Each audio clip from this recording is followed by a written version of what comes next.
Hey guys, welcome to the Hollywood Raw YouTube page. Make sure you drop a comment, like, subscribe. Do all the fun things. Follow everything. We're here to entertain you guys. What are you waiting for? Hurry up, let's go. Enjoy.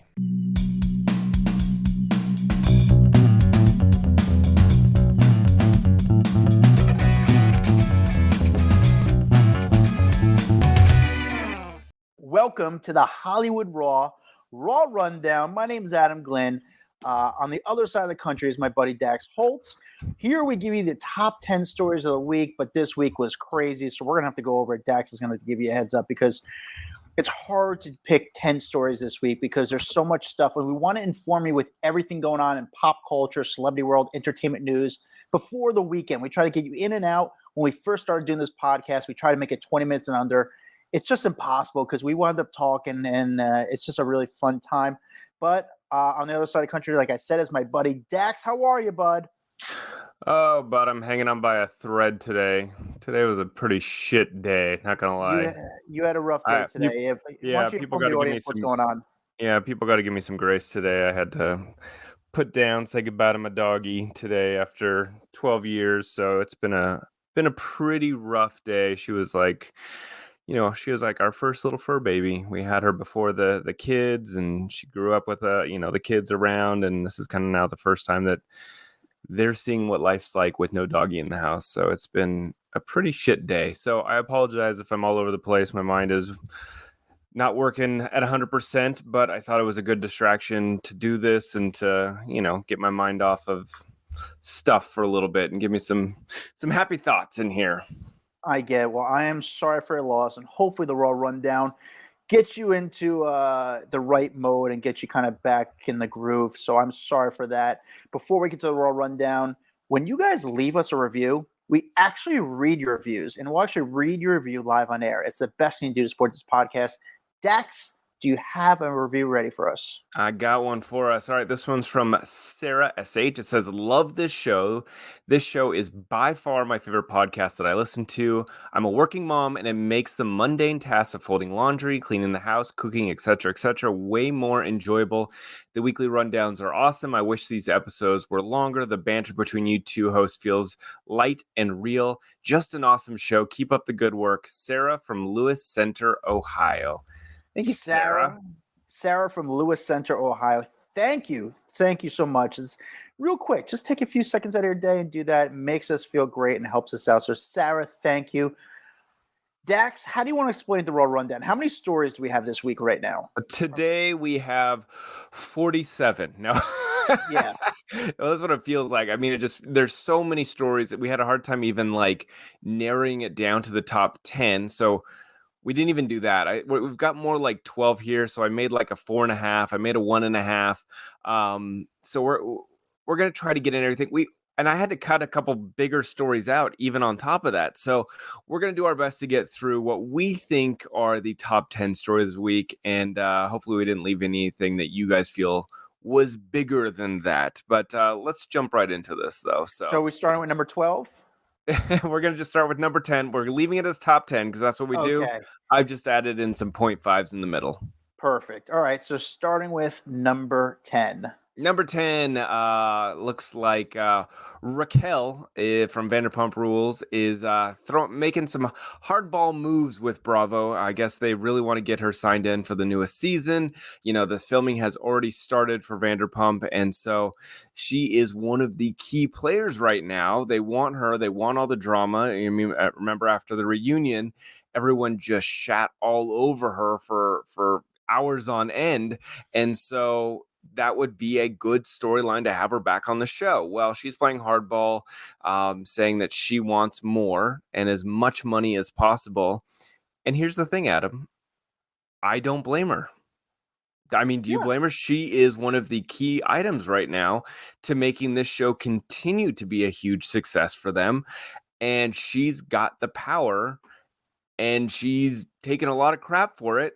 Why not stand your ground and say, I want more money? Whether you like her or not, or you approve or disapprove of the actions that she's made, she is bringing content to this show. 100%. It's interesting because they could say, who else is going to take you? What other brand? I could see Bravo saying, who else is going to put you on a show? What other work are you going to be able to do? You're almost hated, that they might say. And, you wonder if there's some brand she could do as an influencer. However, she's also going to, if she goes on the show, she's putting herself at risk for her mental wellness, because you can only imagine what the abuse she's going to take. Like, sign out on the show, you're going to get hate, not just from your co-stars, but also the fans. You're just throwing more gas on this fire. And so there's a lot at stake. And so I am very curious, though, when they start promoting this season, because they started filming right away, because Bravo knows they got a lot to do right now. How much more was each cast member getting? Was it like, how did the negotiations go for negotiating their new contracts? I have no idea, but I got to tell you, everyone was asking for more. This show, this reinvigorated this entire franchise over the last 5 months, I would say. And what you mentioned a minute ago with the mental stability, you remember she did have to kind of like step out of the limelight, go get some mental help. And then I think, is that worth the money? Like, you're already fragile. That might not be worth the money for me. Like, if you're struggling mentally with filming a show and the hate that comes with it, the backlash that comes back with it, is it worth getting, $100,000 more a year? Some people might say yes. Other people, I don't know if it's worth it. That's a hard line to walk, unless she feels like she can change the narrative and get people to start liking her again. The show was such a success this season that it scored its first 2 Emmy nominations, which is pretty wild. They're in this was crazy. I didn't know what category the hell they would be up for in regards to Emmys. It just doesn't seem like a show that would get one. But they received a nod for Outstanding Unstructured Reality Program. And they're up against Indian Matchmaker on Netflix, RuPaul's Drag Race, Untucked, Selling Sunset. Excuse me. And then they got a second nomination for, what was it? It was Outstanding Picture Editing. Yeah, what? Who knew that was an award? But still, it is an Emmy. Editing for an unstructured reality program. Just what a weird ass category. I feel like they're just adding extra categories there. But they're up against Deadliest Catch, Life Below Zero, RuPaul's Drag Race, Untucked again. So they're up against some steep competition. I don't know what the competition is for, because I don't know what picture editing for an unstructured reality program really means. No idea, but we'll see how this pans out. I think eventually she will sign, because if she showed up to the reunion, I have to imagine that she's going to show up for another season. At the end of the day, money talks, and I think they're going to make it work for everyone, and including maybe even Bravo. I could see saying, "Hey, we'll financially cover your expenses if you need to go for some sort of retreat to better yourself." Yeah, we'll see. I will see. All right, number 9. Number 9, Jamie Foxx out all over the place over the last few days. This was crazy. It went from Jamie Foxx, we don't know if he's alive, if he's dying, what's happening. And now he is all over Chicago. We saw a couple days ago he was on a boat ride waving to fans along the riverbed. Then he went to a Topgolf. Then he helped some woman. I guess he retrieved her bag after it fell off of a little horse and buggy, or not a horse and buggy. It was like a bike and buggy. I guess her purse fell off. He grabbed it, handed it back to her. I mean, he's just literally all over the place the last couple of days, looking great.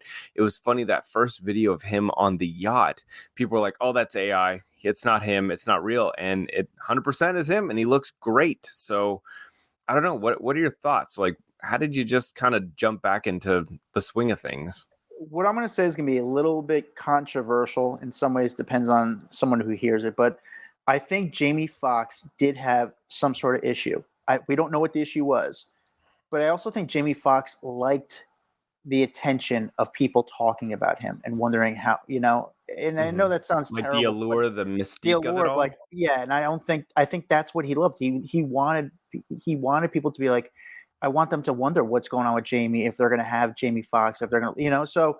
But the other thing I also wonder is, so not like a publicity stunt, but working off of what's really happening in his life and using it to the publicity advantage, in other words? Sure. But I also feel bad. And again, I only say this because I don't know all the details, but he was working on a film during this time. And what about those Mhm. people that were working on the film who are wondering, like, hey, am I going to be able to work again? Like, this was a job for me. So Yeah. there Well, they was did people keep sort of depending filming. on him. That is one thing. They did keep filming, but I agree. There is an aspect of a lot of people depend on him. I love seeing him out and about. I'm really happy he's healthy. But it was weird how there was no talk and there wasn't anything coming out of his camp. And then it's like, and I'm on a boat riding down the river and I'm playing golf. Like, what? How did it go Yeah. from nothing to all of this? Yeah. Interesting. No, for sure. All right. Moving on. Number 8. Number 8, there is now a photo to corroborate these stories of Kim Kardashian and Tom Brady apparently hanging out at the white party, at Michael Rubin's white party. And, people saying, oh, I think they're seeing each other. They may be dating, all this kind of stuff. Someone asked me this week. They're like, are they dating? I'm like, no chance in hell. I don't think that they're dating. And then this photo comes out. And one of the sources said, no, look, they barely even talked to each other at the party. And so people saw this photo and they're like, oh, look, they did spend time together. It is literally one shot inside of them potentially saying hi. That's it. So in my mind, that it still checks out of they could have said hi to each other, walked in, and that was the rest of the evening. I don't really see them getting together, but maybe I'm crazy on this one. No, you actually are correct. I talked to multiple people who were at the party, and when this story came out, I asked them. I said, "Hey, is this story accurate?" And they're like, "That doesn't really like come." There was no discussion of that. No one was talking about it at the party. There was just when you're one of the two biggest celebrities at the party, you're eventually going to cross paths because you're at a house, and Mm-hmm. you both know each other are. You're going to talk to each other and say hi, but it was nothing more than them just kind of a small conversation. They weren't flirting from the people I spoke to. There was not a long conversation. In fact, they were in like separate kind of parts of the party. Yeah, if anything, they should be talking about there was an ESPN reporter, No. female. Can I tell you my favorite part of the story? What's Hold on, that? we'll get to your ESPN reporter. Okay. But my favorite part of this Tom Brady story is there's this big old Daily Mail article. They're breaking down the fact that, are Kim and Tom, are they dating? Did they actually interact? And then it goes, a quote from a source. He actually spent the evening with Emily Ratajkowski. They were together most of the night and looked very cozy, the insider revealed. They didn't leave together, but if anyone was getting close, it was them. I was like, this woman works like overtime. It is Yeah. unbelievable. Like the publicity behind Emily Ratajkowski, I don't get it. There is no way she is dating all of these people all the time. She has the best PR, or I don't know what it is, because it is always connected to some huge person. And I still wonder if they even ran into each other, or someone is like, oh, let me just leak out some Emily stories. It's so funny you say Like, that. come Yeah, on. I was thinking the same as I think. It was like battle of the publicists between Kim talking to Tom Brady, Emily talking to Tom Brady. It's none of that happened, and I know that from people. I know it's from the people who threw the fucking party. Like I have a good source there.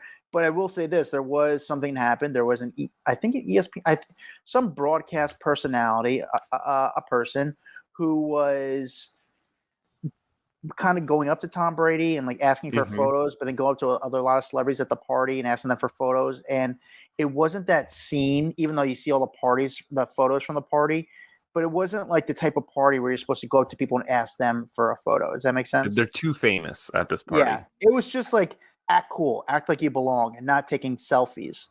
By the way, So Emily needs to find something to do. Like, she needs to have something that is a storyline other than who she's dating, in my opinion. Because that's all agreed. we ever see, and it's the only thing that keeps getting pushed in our faces over and over and over again. Like, hey, this is who she's seeing out with. This is who she's dating. Like, I want to do a story about how she's acting again or something. Come on, let's change it up. True. I like that. Number 7. All right, number 7, Britney Spears. There is a date for her very brave memoir, The Woman in Me, and they revealed the cover, and so this is a big deal. This was talked about all this week. They revealed the cover. She's topless on the cover. It looks like an older photo from one of her albums or something like that. But anyway, so this is going to be her memoir. Everyone's been talking about it. It's getting published by Gallery Books. I don't know how they won the rights on this, because I could tell you every book publisher wanted this book. And so they describe it as Britney's compelling testimony in open court shook the world, changed laws, and showed her inspiring strength and bravery. They went on to say, I have no doubt her memoir will have a similar impact and will be the publishing event of the year. We couldn't be more proud to have her share the story at last. Well, yeah, because you're going to make a shit ton of money off of this. It was funny. I was reading some of the comments in our private Facebook group where some people were like, nope, not going to check it out. Person wrote, if she does the audio version and she reads it, I'm in. Yeah, I know that'd be reading the book. That'd be so great. That actually be incredible if Britney does the audio book. Dax, do you think she actually got in front of a computer and wrote this book? No, but most of them don't. Most people will sit down with someone who basically asks a billion questions and dissects their life and writes it down and then constructs it, and they work together. Britney Spears is not sitting there at her typewriter like, it's just not happening. So if she tells the story, they can regurgitate it into a book form, then yeah, it's still a memoir. I guess. I mean, I probably will not read the book because the way books come out now, especially celebrity books, you just got to read that first press article that covers like kind of the good parts about it, like the good parts about the book. The last book I read, it was like Bob Iger. That's the thing. A lot of these books, you get all the good excerpts throughout the news leading up to it, and then you're like, okay, well, thanks for all getting it. There is a podcast out there that's like Celebrity Book Review. I may have to listen to that podcast once the book comes out, and they'll just give me the Cliff Notes version so I don't have to actually read it myself. Man, if she actually reads that book, that's going to be incredible. That audio book will become, that's going to be like the number one thing streaming on Spotify or somehow. That's going to be incredible. Britney's also in the news because she did a video where she basically said that she still wants an apology, a public apology from the NBA player Wembanyama, the security, the guy who hit her last week. Well, I guess she never got a formal apology, so she's still looking for an apology. She just wants to hear, I'm sorry from him. Well, and I don't understand because Victor's been asked a couple times on, a couple different press opportunities to say, Britney, I'm sorry, I didn't have anything to do with it. I'm sorry my security guard acted out of turn. He shouldn't be treating people like that. There's 1,000 ways you could say, I'm sorry, even though it wasn't his fault. What's so hard about them kind of just issuing an apology to then just move on? Yeah, I don't know what's going on there. That this guy, maybe he knows the truth. Maybe he doesn't want to bother the security guy. I have to imagine the security guy. What do you mean the truth? We watched it on video. She clearly gets like backhanded in some sort of way. She gets hit, but again, I say sorry when I run into someone at the supermarket or step in front of them and like, oh, sorry, my bad. You can't say sorry when someone's actually physically hit. True. All right. Number 6. Number 6, Tom Holland says the industry actually really scares him. He says he doesn't like Hollywood, and he is now clean and sober, and it has completely changed his way of life. He sat down with Jay Shetty's podcast and just kind of explained his struggle to be part of the business while maintaining his sense of self. He says that, he's a big fan of making movies, but he doesn't like Hollywood. He says it's not for him. He says the business really scares him. He says he understands that he's a part of the business and he enjoys, the interactions he has with it, but he's always looking for ways to remove himself and kind of just be normal and live life as normal as possible. He said that he definitely thinks there's this ongoing thought, which is like, don't lose yourself. He's seen a lot of his friends in the industry lose themselves, and he's had friends grow up and they just aren't who they used to be. And he's like, I don't want that for myself. And he's like, so I focus on what makes him happy, which is his friends, his carpentry, golfing, charity, the charity his mom runs, stuff like that. And that is his way to kind of protect himself. And he doesn't talk about his relationship with Zendaya. He's like, that is extremely private to me. He's like, because that's really the only thing we have at this point, because everyone else makes it so public. So he's like, I don't want to answer questions about it in interviews. And then that way I have something special for the two of us. And I'm like, that is a really healthy way to look at this industry, because you see a lot of people, they get super famous quickly and they do lose themselves, and they lose their passions in life, and their relationships become so public that they get kind of ruined or crucified because everyone feels like they should be a part of it. And I thought that was a very mature way to look at all of this. Such mature. Actually made me like Tom Holland more. It's not like I ever disliked him. Mm-hmm. He was just an actor to me, which I respect, because he didn't. I always say his private life never outshadowed his Overshadowed? his work life. Yeah, overshadowed. I would say his private life never overshadowed his professional career, and I appreciate that in an actor. And I've seen him. I wouldn't even say I've met him. Like, I've seen him around a few times at premieres and stuff, and he handles it very well with the fans. It's not like he's going out like tap dancing and looking for attention, but he gives them that moment to make them feel good, and then he moves on. Like, he's very cool about it. I appreciate the interview. He's also Dax, he said he's sober as well. Yeah, so he tried out dry January, and I guess he really just liked the way that he felt, because he realized, oh, I'm waking up every morning and thinking, I need to have a drink. I want to have a drink.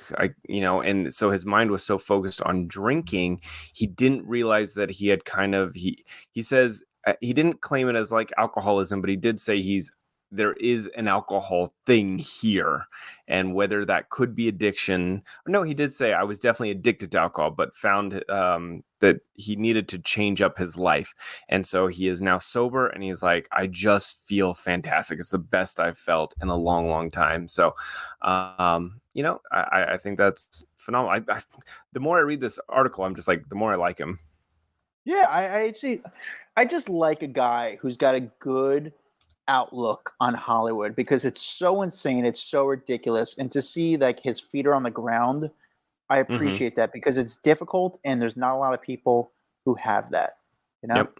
All right. Yep. Number 5, the drama, the saga continues with Kevin Costner and his ex-wife Christine. He has now been ordered to pay, quote unquote, an obscene amount of money in support to her, $129,000 in child support per month. But this is much less than what she was wanting. She wanted $250,000 a month.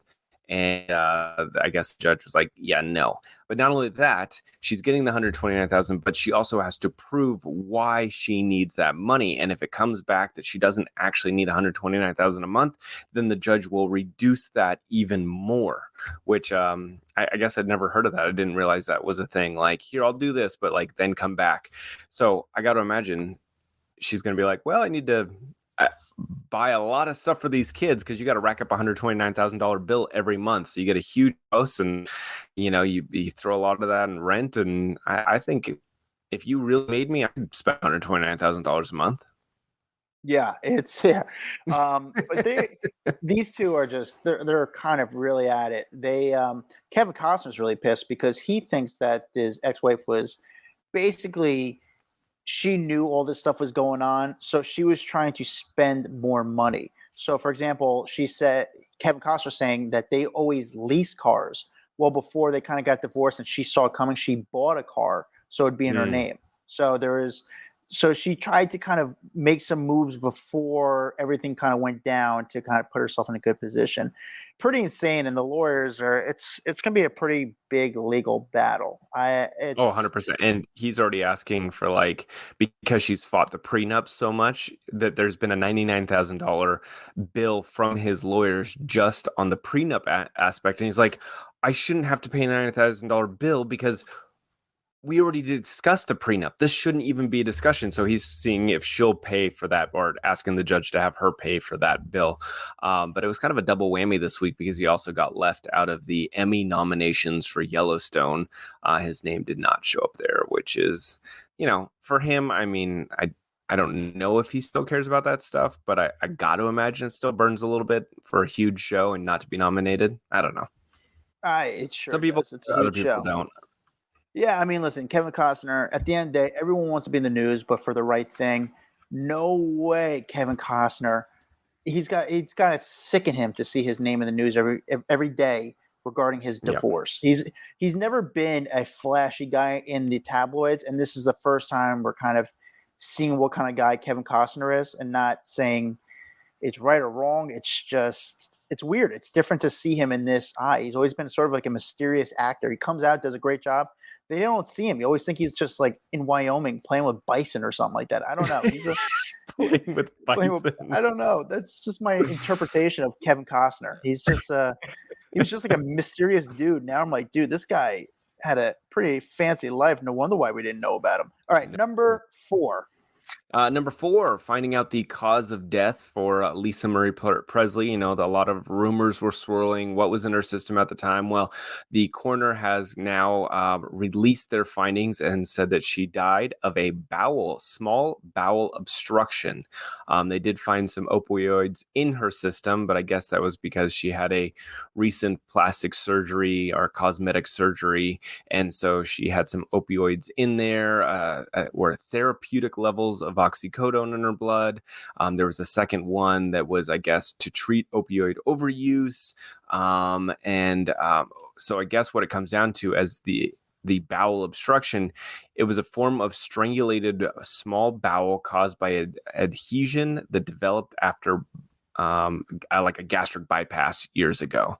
But it was interesting. I was reading the TMZ story. The amount of times they mentioned bowel obstruction, I was like, okay, guys, get over it. Yeah. No, I was like, right. We get it. They did it like 47 times. I'm like, all right. I think they're just trying to make a joke for tomorrow and somehow when they make this show. But I think it was sort of, it's kind of refreshing conclusion in a way. Because I think anytime now when we hear a death in Hollywood, especially at that sort of age, or almost any age, but that age that she died, you have to think of, they died from drugs. And with this situation, I think it's just like comforting to know that that wasn't the main cause. And she dealt with a lot of drug issues and alcohol issues throughout the years. So I think that had to be a little nice to know that was not the full cause. Yeah, and it actually, again, when they found her at her home, there was no drug paraphernalia, there's no narcotics found at her home. So I think it's kind of, in some way, satisfying conclusion to the story. Yeah. Because I think, again, we're always waiting for those reports to find out how did they die, and now it's like, okay. By the way, that was number 4.5. I apologize. Thank you. That was 4.5. So then, you know what, Dax? Tell me number 4. Number 4 is I bet half the people are tuning in just for this story right here. Kim Zolciak and Kroy have put a pause on their divorce, like we motherfucking called it. These two have been all over the place, but obviously they have been at each other's throats, and now suddenly, out of nowhere, they've decided, let's not divorce. Let's stay together. That seems like a great idea, even though we've been all up in the courts. We've been calling the cops on each other. We've been just ranting and raving about each other all over every social media platform and on all the blogs. And all the people in our camps have been leaking out information. But now, no, we're fine. We've been saying this from the beginning. Fuck, Adam, come on. We've been saying this from the beginning. We've heard this for the last 2 months. Every week we've been talking about this story, and there's red flags, and they're just and Kim's also back on the show, so it's the whole premise was that these two were just because they were just fine, like 2 months or 2 weeks before all hell hit the fan. and I was like, this doesn't seem right. Like, they were doing just fine. Now all of a sudden they hate each other and they can't stand each other and they're getting restraining orders or whatever the hell was going on. It just seemed weird, and she was off the show, and they're going through money problems. So what better way to get yourself back onto a show is then cause a bunch of drama, get people interested in your life again, so you can get back on the show, so you can start making money again. Oh, fake some drama with you and your husband. And now look, she's back on the show. Amazing how that worked out. And the whole world's talking about her. Dax, was there any red flags during the stories for the past month and a half since this was going on? Like, what was the first red flag that you're like, my man, personal this is probably big something one going on here? My personal big one was that they were still in the house together. And I know when we did Heather McDonald's show, she said, look, a lot of that comes down to financial. Like, if you don't have the money to get another place, you stay. My thought is, you both know a lot of people. Go stay with a friend. Or, I know that they were kind of fighting over custody of the kids, so that would put an issue. But like, I couldn't imagine living under the same roof as my ex or my estranged partner and then be like just talking so much shit publicly about them. That to me it didn't make sense. Like, I felt like they were meeting up in a room at night and going, okay, what's the plan for tomorrow? What kind of things can we file at the courthouse to strum up more publicity about ourselves? Okay, good. Break. And then next day there's more stuff. It just didn't seem real. The only thing, okay, I will have to say, there is some footage that came out where cops were called to the house, and there was body cam footage of them walking around. I think Radar put it out, and they're walking around and they're talking to her, and she's kind of freaking out and crying and all of that. That to me legitimately seemed real. So I don't know if she is a fantastic actress or there was a problem one night and she called, but that to me seemed legitimate. That didn't seem like a red flag. Yeah. In regards to publicity stunt versus not a publicity stunt. So Dax, my final question for you for this, was this publicity stunt, and we are saying that it was a publicity the greatest stunt. We don't of know. all time. What? Was it successful? Well, yes, she's back on TV, right? So it worked out. That's the goal. You're struggling monetarily, and you're about to lose your big old mansion, and people are starting to not care about you, and you don't know how to make money anymore. Yes, it freaking worked. We've talked about her and Kroy for the last 7 weeks straight. They are on top of the world. They're back on. People will tune in to watch her, which means if she is drawing in that crowd, guess what? You can have the Raquel effect. You can ask for more money. Speaking of somewhat publicity stunts, Dax, number 3. Number 3, Tori Spelling and her kids are staying at a $100 per night motel, but I guess there is some more details behind this. This is not really related to the split with Dean McDermott, which a lot of people were talking about, but it's because she booked some rooms there at this kind of crappy hotel in Los Angeles because there's a big old mold issue going on at the marital home. Dean doesn't seem to be staying with them, so I don't know where he's at, but it says Tori and Dean are doing good, and her staying at a hotel with the kids has nothing to do with the separation. So they decided to stay there because there's an ongoing mold problem at their house. Tori is taking the issue very seriously and isn't going to subject herself or her kids to that. But yeah, you look at pictures, it's kind of shocking to see her coming in and out of this hotel because it just looks so janky for a woman who grew up in literally the biggest mansion in all of Beverly Hills. Dax, do you think this was some sort of setup shot? Somehow the paparazzi. Hold on, let me see. Let me look at the credit splash. Tori actually looks great. Look at her. I mean, look at her body. Her body looks great. I mean, she's got pretty decent fashion on. And then all of a sudden, you see the photos of her walking down the steps at the motel that kind of paint a picture. You're telling me she couldn't get in? There's no Hilton. There's no Holiday Inn. There's other. You're in Los Angeles. There are so many hotels that are not that much more money. Plus, let's just say you're staying for a few nights. I gotta imagine she has a lot of hotel points. I also think if you're staying for a few nights, you couldn't go stay at your mom's house because her and her mom are doing very good now, right? Her mom has a giant penthouse in where is that, like Culver City area. Um, I would think that if it's for a couple nights, your mom's going to say, sure, come stay. I've got 15 bedrooms. So You know what I'm Dax, saying? after seeing this, publicity stunt or not, according to you, your thought, your guess. I think it's a publicity stunt. Same here. I don't think it's a this was bad set one. up. I think it's No, set up, but and again, I struggle with this because publicity stunts seem so cheap, but I like the game behind it, and I like to see the creativity behind it. And if it works to get her to the next stage or get the attention that she needs, then like boom, it did its job. And I like that. I like that she's being creative and thinking like, how do I stay relevant? So I would applaud her for thinking outside the box. I don't I'm know. not mad. Yeah, no, I'm not I'm mad not at mad this. by it. To me, you got to remember, it's fun. And we're all in this because it's all high school. It's fun to us. It's stupid. It's fun. And it's like even the word paparazzi.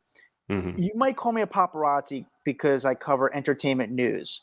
But if I'm doing politics, I'm not a paparazzi. I'm a journalist. So it Yep. kind of plays into this is Well, showbiz. it just It's all up depends a on, game. honestly, I laugh at the word paparazzi because it's just by the size of your camera. The bigger the camera, you go from paparazzi to journalist. It's wild. All right. Number 2.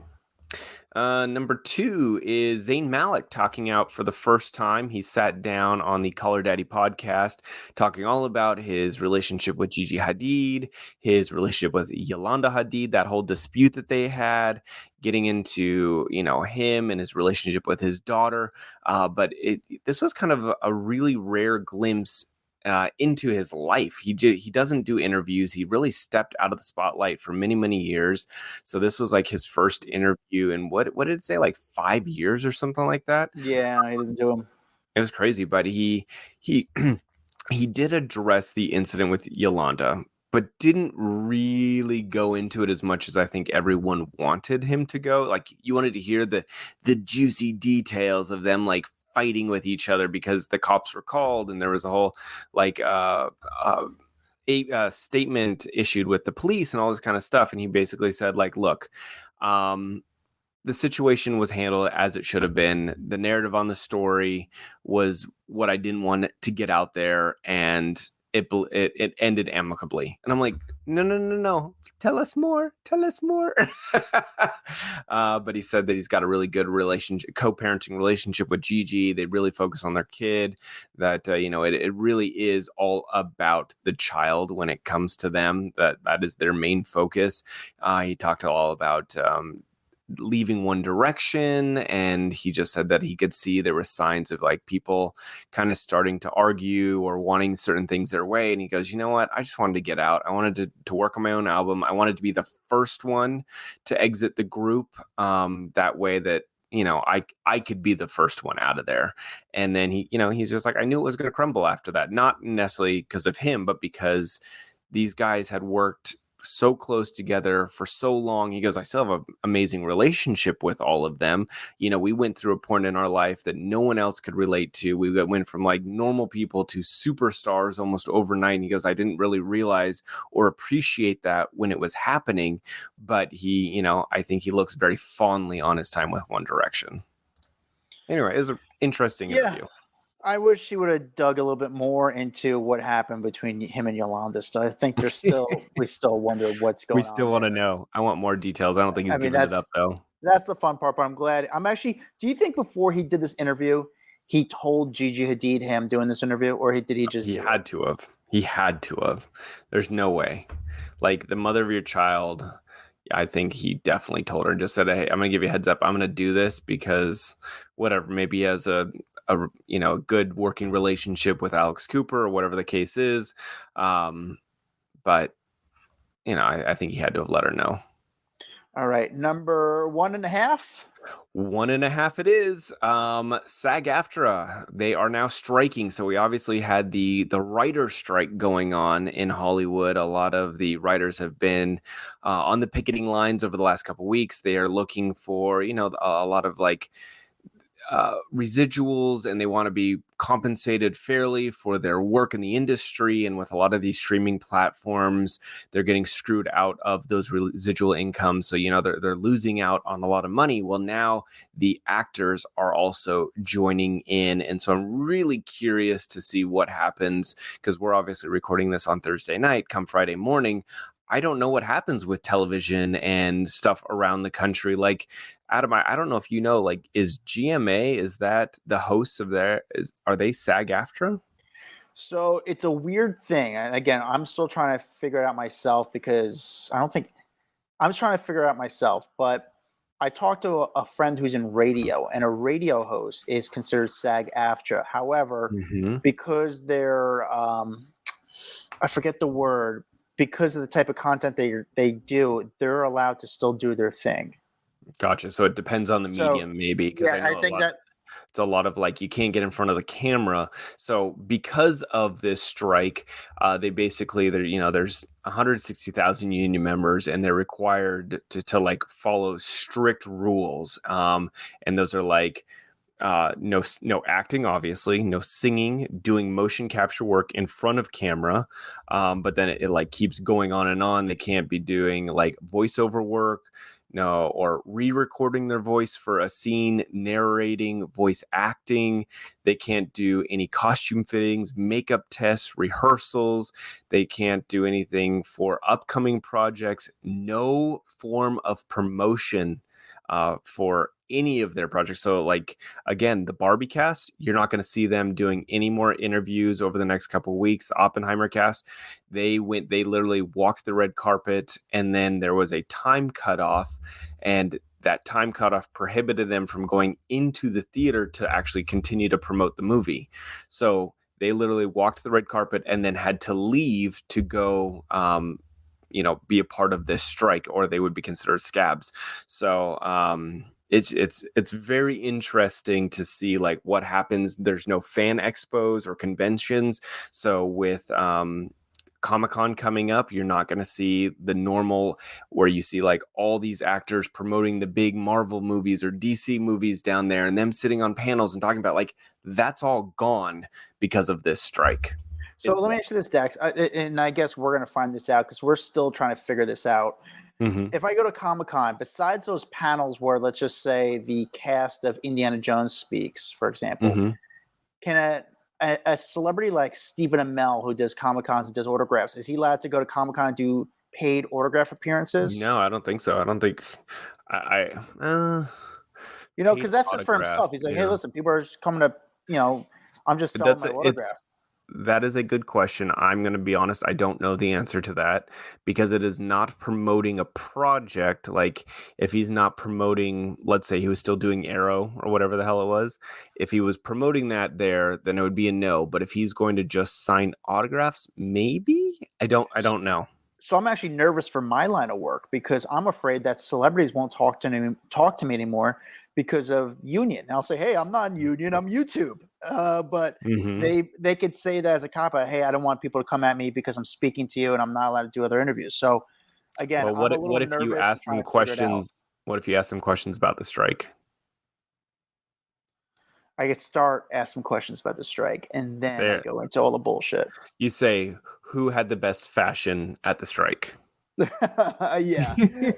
Something about the fashion at the strike, So the last time that they actually had a writers and actor strike was back in like 1960, when they were both striking at the same time. So this is a pretty big deal, and a lot of it comes down to streaming. They want more money. So I get it.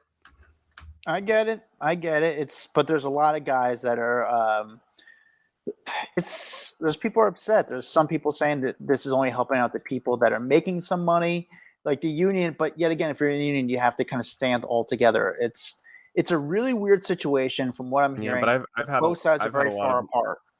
I've talked to a bunch of friends that are actors, and it really is they're getting screwed for. And again, it's hard to be like rich people problems, but they're not all the rich people. There's actors that aren't the Jennifer Anistons. Like, those are not the people you're worried about. It's the lower level where they they perform and then it shows on some streaming network 5 billion times and they don't get anything out of it. Whereas if that would have been a movie or on television, they would end up making a ton of money over time. So streaming networks are taking advantage is basically what it comes down to. Anyway, all right, let's move on. All right, Dax, on to the number one story of the week. Number one story of the week definitely has to go to Jonah Hill and his ex-girlfriend posting a bunch of, alleged texts from him and blasting him as a misogynist. So if you have been living under a rock, you didn't see all these texts that were going around where she aired out a lot of his alleged dirty laundry by posting that claims, or she posted these old texts from him painting him as just a really toxic partner. So Sarah Brady, who is a surf instructor, and she dated Jonah Hill back in 2021, and she's just dragging the actor publicly on her Instagram account, not really holding back at all. She's posted several text messages that are attributed to him, saying that she was concerned about like her past in the relationship, and now that she's like really talking about it publicly, she can kind of move on and heal from the wounds that he created. So here's the thing, Adam, I'm going to be completely honest with you. I have read through a lot of this stuff. It's just so all over the place that I had a really hard time following it. Like, I feel like there needed to be more context. It sounds like she had some photos up on her Instagram page of her in a bikini, maybe revealing a bit. And then he wanted those pulled down because he's like, we're in a relationship, so you showing off your body isn't great. And there was another one about he wanted her to have boundaries between friendships with guys. And I just felt like I came in halfway through a movie and I missed the beginning and I didn't get to see the end because I walked back out, is really what I felt like reading these texts. So I don't know who's in the right. I've heard both sides, people being like, it clearly he is a toxic partner to be with, and other people saying, no, he's setting boundaries, he's doing good things. I don't know. I honestly have no idea. What did you get out of it? I agree with you where I was still lost in context. There's a lot of people going against Jonah Hill in this situation. Mm-hmm. I will say what he wrote to her, based on what I saw, I wasn't like, oh my God, I wasn't blown away by what he said. Mm-hmm. However, at the end of the day, the one takeaway that I feel like I got from him is that Jonah Hill is a person that, again, I'm on the outside looking in.